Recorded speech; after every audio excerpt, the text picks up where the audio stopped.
प्रत्येक मोबाईलमध्ये संचार साथी ॲप. सायबर सुरक्षेसाठी केंद्र सरकारचा मोठा निर्णय. सायबर फसवणूक, बनावट आणि मोबाईल चोरीच्या घटनांना आळा घालण्यासाठी केंद्र सरकारने एक महत्त्वपूर्ण पाऊल उचलले आहे. यापुढे प्रत्येक नवीन स्मार्टफोनमध्ये संचार साथी नावाचे cyber security app pre install केलेले असेल. केंद्र सरकारने स्मार्टफोन बनवणाऱ्या कंपन्यांना हे ॲप प्री इन्स्टॉल करूनच स्मार्टफोन विक्रीसाठी बाजारात आणण्याचे निर्देश दिले आहेत. या आदेशानुसार ॲपल, सॅमसंग, विवो, ओप्पो आणि शाओमी यांसारख्या प्रमुख मोबाईल कंपन्यांना हे आदेश पूर्ण करण्यासाठी 10 दिवसांची मुदत देण्यात आली आहे. ॲपचे उद्दिष्ट आणि कार्य. संचार साथी ॲप हे केंद्र सरकारने तयार केलेले सायबर सुरक्षेचे साधन आहे. या ॲपचे मुख्य उद्दिष्ट IMEI नंबरची तपासणी करणे आणि चोरीला गेलेले फोन ब्लॉक करणे हे आहे. हे ॲप प्रामुख्याने नवीन फोनमध्ये आवश्यक आहे,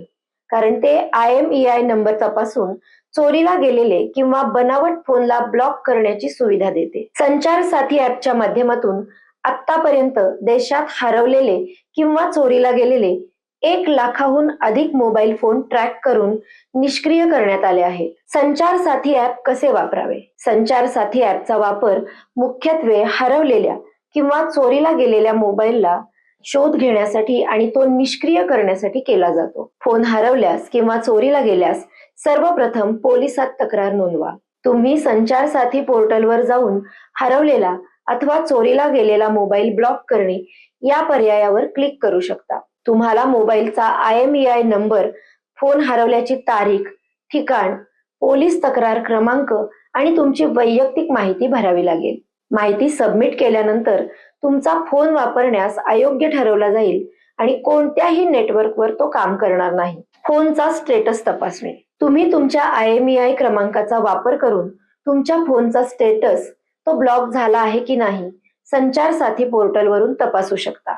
IMEI तपासणी. नवीन फोन खरेदी करण्यापूर्वी तुम्ही संचार साथी ॲपद्वारे त्याचा IMEI नंबर तपासून तो फोन बनावट किंवा चोरीचा तर नाही ना, याची खात्री करू शकता. जुन्या फोनसाठीही अपडेट. केवळ नवीनच नव्हे तर जुन्या स्मार्टफोन वापरकर्त्यांनाही या ॲपचा लाभ घेता येणार आहे. कंपन्या हे ॲप जुन्या फोनमध्ये सॉफ्टवेअर अपडेटद्वारे इन्स्टॉल करतील. संचार साथी ॲप 15 जानेवारी 2024 रोजी लॉन्च करण्यात आले आहे. हे ॲप सध्या ॲपल ॲप स्टोअर आणि गुगल प्ले स्टोअर डाउनलोडसाठी उपलब्ध आहे. या आदेशाची अंमलबजावणी निवडक कंपन्यांना खाजगीरित्या करायला सांगितली गेली आहे. सरकारचा यामागचा मुख्य उद्देश सायबर फसवणूक, बनावटगिरी आणि मोबाईल चोरीच्या घटनांना रोखणे हा आहे.